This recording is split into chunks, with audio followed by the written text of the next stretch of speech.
2:00 ng hapon mga kalakwatsero. Galing kami ng Mandrowit. Namili kami ng dinuguan kasi birthday ni Paring Babe.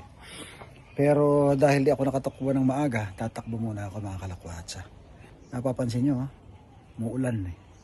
Itong gusto ko malamig na tumatakbo mga kalakwatsa. Yan. Oh my God. Tumigil ako. Grabe oh. Ahon. Lusong. Ito ahon na ahon. Grabe. Paglipat ko dito sa kabila, ito naman ang makikita nyo. Tingnan nyo.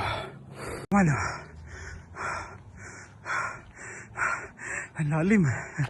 Abot to sa dulo. Grabe. Kalakwatsa.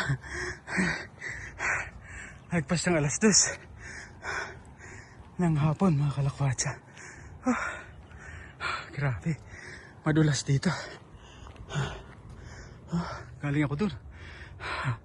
Grabe. Tuloy natin. Ayan, nakarating na mga kalakwatsa oh. Pawis, grabe.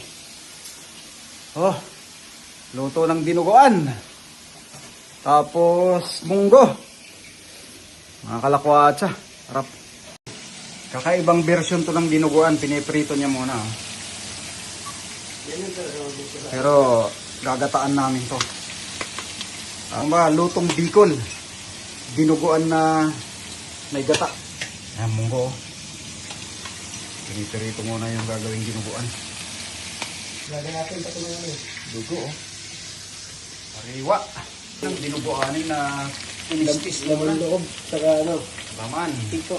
Saka puwit ng, ano ba yan? Yung tito lang. Tito. Yung, kumbaga, balon-balon nun sa manok. Pero baboy yan mga kalaklan. Tungol sa amin yung tawag yan. Bisaya, tungol. Yun oh! Dinuguan na may gata. Bicolano style. Yan, di ba? Sarap ng dinuguan oh. Sarap ng munggo. May kalabasa.